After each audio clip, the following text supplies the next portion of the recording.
안녕하세요. 유니백 클래스 윤여정입니다. 자, 오늘은 조금 무거운 마음으로 이 영상을 저는 실은 찍고 있습니다.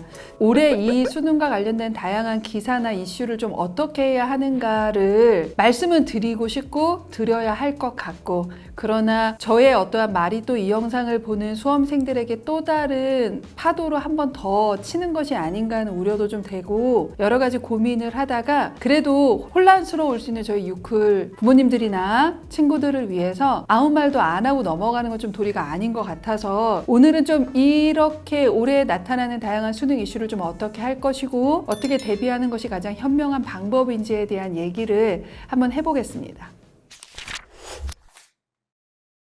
일단 지금 가장 수능에서 화두가 되고 있는 게 킬러 문항을 배제하라는 정부의 지시가 있었던 부분이에요. 이 부분에 대한 신문 기사를 조금 간략하게 살펴보면, 킬러 문항 핀셋 제거, 공정 수능으로 사교육을 잡는다. 그러면서 사교육 경감 대책을 발표하고 내년부터 현장 교사 중심의 수능 출제진을 구성하겠다. 그리고 수능 출제위원회 비밀 유지 의무 범위를 확대하고 일정 기간 영리행위를 금지하겠다. 이어 이 부총리는 26일 오후 킬러 문항이 없으면 반드시 불수능이 된다. 킬러 문항이 있을 때 반드시 불수능이 된다. 이것은 사교육의 논리라고 생각한다며 킬러 문항이 없더라도 충분히 변별력을 확보할 수 있다라고 말씀을 했어요. 솔직히 킬러 문항이라고 하는 문항은 교육적으로 정립된 개념어는 아닙니다. 그냥 학생들 사이에서 매우 어려웠거나 또는 오답률이 높았던 문항을 킬러 문항이라고 하는 거지, 명확한 교육적 개념이 아니기 때문에 킬러 문항을 바라보는 시선은 다 각각 다를 수밖에 없고, 그래서 해석이 다를 수밖에 없는 건 그런 이유다라고 생각하시면 될 것 같습니다. 교육부에서 말씀하시는 킬러 문항이 무엇인지를 정확하게 정의를 내려주셔야 킬러 문항에 대한 각각의 해석이 조금 사그라들지 않을까라는 생각이 듭니다. 킬러 문항을 뺐을 때 얼마든지 교육과정 내에서도, 자, 그러면 여기서 좀 보이죠? 정부나 교육부에서 얘기하는 킬러 문항은 교육과정 내에 있는 문항이 좋은 문항이고, 교육과정을 벗어나는 문항은 킬러 문항이다라고 정의를 하신 것 같아요. 이제 좀 보이시는데, 이 영상을 보시는 부모님들이나 학생들은 우리가 알고 있는 킬러 문항의 기준을 조금 다시 재정립하셔야 합니다. 킬러 문항은 교육과정 밖에서 나온 문항을 킬러 문항이라고 하는구나. 그러면 교육과정 내에서만 있다면 오답률이 높더라도 낮더라도 그거는 크게 상관이 없다라고 말씀을 하시는 거구나라고 바라보셔야 됩니다. 자, 그러면서 마지막에 교육부는 내년부터 수능 문항 정보를 추가로 공개한다는 계획을 밝히기도 했다. 그간 공교육이 사교육에 비해 입시 관련 정보를 제공하지 않아 학생과 학부모가 사교육에 의존할 수밖에 없다는 지적이 제기돼 왔기 때문에 이번에는 그렇게 하기로 했다라고 얘기를 했어요. 수능 문항 정보를 추가로 공개하는 건 아마도 우리 모든 대학이 대학 알림위에 의무적으로 공시를 해야 하는 선행학습 영향평가의 교육부 버전 정도로만 생각하시면 됩니다. 논술이나 제시문 기반 면접이 고교 교육과정을 벗어났는지 아닌지를 근거를 내는 것들이에요. 그래서 아마 그거하고 유사하게 내도록 이제 교육부에서 할 것이다 라고 말씀을 하신 것 같은데, 우리 선행학습 영향평가는 워낙 방대하고 양도 많아서 저희 같은 강사들이 보시 부모님들이나 학생들이 그거를 보는 경우는 솔직히 좀 없기는 합니다. 이걸 만드실 거면 너무 많이 구구절절히 하지 마시고 학부모님들이나 학생들이 보기 쉽게 간결하게 포인트만 잡아서 내시면 도움이 되겠죠. 그래서 그런 부분들은 크게 이슈가 되는 부분은 아니니까, 아, 이런 게 있으니 내년부터는 확인을 해야 되겠다. 지금 고1이나 고2의 자녀를 둔 부모님들은 그렇게 생각하시면 되겠습니다.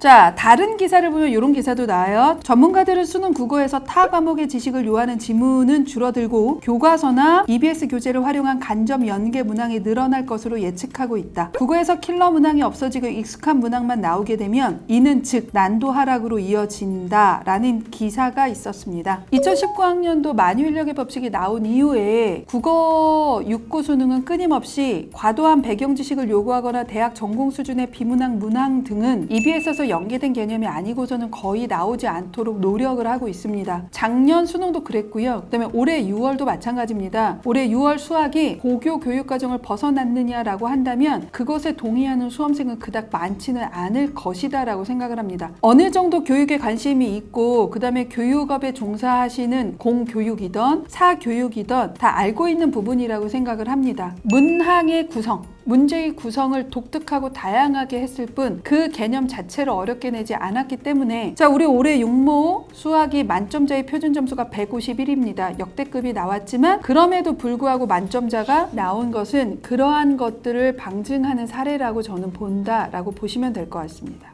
어느 난도로 나올지는 이미 예측이 되게끔 만들었죠. 최소한 어렵지는 않을 것으로 보여지고요. 쉬울 거라고 보여집니다. 자, 그러면 물수능이 되면 나타나는 일 뭘까요? 실수가 등급을 좌지우지하죠. 내가 열심히 하고 아는 것이 많고 어려운 것까지 알고 있다가 중요한 것이 아니라 실수를 하지 않는 것, 당일의 컨디션이 등급에 영향을 미칠 가능성이 물수능이 불수능보다 훨씬 더 커질 수밖에 없습니다. 불수능도 좋은 것도 아니고 물수능도 좋지 않습니다. 적절한 변별력을 갖춘 수능이 가장 좋은 것뿐이죠. 국어, 수학, 그다음에 과탐에서도 일어날 수 있다라는 것을 배제할 수 없다면 정시의 예측 가능성은 정말 예측 가능성이지 그거대로 진행되기가 되게 어려워요. 모든 과목을 골고루 잘 보는 실력으로 잘 보는 친구들의 비중이 줄어들 것이기 때문에 예측 가능도가 대단히 떨어지고 대단히 혼란스러운 형태의 정시가 치러지기는 할 겁니다. 그렇기 때문에 이 영상을 보시는 부모님들이나 수험생들은 모든 문제를 풀 수 있게끔 준비하는 게 원래 수험생입니다. 그게 달라지지 않아요. 다만 이전에 어느 정도 난이도가 있었던 수능에서는 킬러 문제를 풀고 어려운 문제를 드립다 풀어도 실수하지 않으면 좋은 성적이 나올 수 있었다면 올해 수능은 그랬을 경우에 실수가 나올 가능성이 매우 높고 그리고 그 실수가 대학 라인을 아주 크게 벌어질 수 있는 해인 겁니다. 그래서 끝까지 수능 당일 날까지 모든 과목의 주요 개념을 끊임없이 외우고 확인하고 꼼꼼하게 점검하고 실수가 있지 않도록 계속 바라보는 것, 그것이 수험생들이 조금 더 신경 써야 하는 부분일 뿐이지 공부 방법에 변화가 있지는 않습니다. 영어는 1등급 비율이 높아지느냐 낮아지느냐가 정시에 미치는 영향보다는 수능 최저에 미치는 영향이 솔직히 더 큽니다. 일례로 통합형 수능이 시작한 맨 첫 해 2022 학년도 수능 영어 1등급 비율은 6.25%에 27,000명 정도가 1등급을 받았고요. 2023학년도 작년 수능 영어 1등급은 7.83%, 34,000명이 1등급 비율을 받았습니다. 1등급이 7,000명이 늘어난 것으로 상위권 대학들의 수능 최저 충족률은 적게는 5%에서 많게는 10% 이상 다 늘어나면서 입시 결과에서 필요한 내신이 훨씬 더 엄격해진 상태로 결과가 나왔습니다. 자, 근데 올해 이 수능 최저 충족률에 가장 결정적인 영향을 미치는 과목이 영어라고 보는데 올해 발표된 교육과정 평가원에서 얘기한 2024 6월 모의고사 영어 1등급의 비율은 2023학년도 수능 작년 영어 1등급 비율과 유사했습니다. 2023 수능이 7.83%였고요. 그 다음에 요번 육모는 7.62%였으니까 비슷한 수준으로 2024 영어가 나왔는데 올해 2024 수능의 영어도 난도가 조금 낮아질 수밖에 없는 상황이 연출될 수밖에 없다. 이 영어가 이게 8% 중후반까지 가버리거나 설마 그러지는 않겠지만 9%가 넘어가 버린다면 올해 수능 최저가 있는 교과 전형을 쓰실 때 전년도의 대학 입결을 매우 보수적으로 잡고 쓰셔야 합니다. 작년에 예를 들어 내가 어느 대학 어느 학과에 70% 컷을 봤더니 1.60이었어. 근데 우리 아이가 1.50이란 말이야. 70% 컷이 1.60이고 우리 아이가 1.50이니까 우리 아이는 이거는 적정 정도는 되겠네 라고 쓰시는 건 그해 그 수능 난도에 따른 최저 충족률이 결정합니다. 교과에서는 그래서 수능 최저 충족률이 매우 중요하고 그래서 이거는 그냥 정시 파이터들 뿐만이 아니라 주 전형이 교과이거나 학종과 교과를 섞어 쓰는 친구들에게도 매우 위험한 시그널이니 어차피 국어, 수학, 과탐이야 쉽게 나오든 어렵게 나오든 4%가 정해져 있지만 절대평가인 영어의 퍼센트의 감소나 증가는 최저가 강하게 걸려있는 교과나 종합전형에서는 최저 충족률에 막대한 영향을 미치기 때문에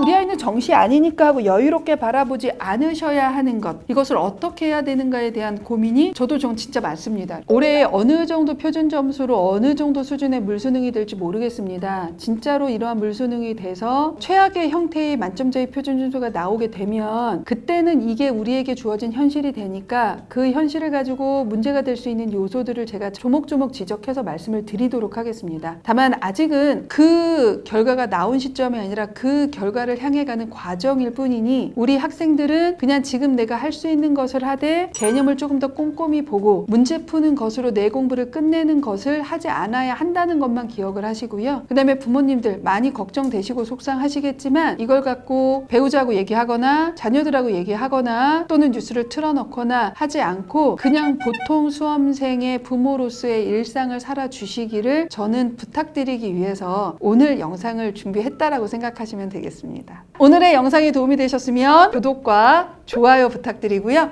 저는 다음에 더 좋은 소재를 가지고 찾아뵙도록 하겠습니다. 지금까지 유니브 클래스 윤여정이었습니다. 감사합니다.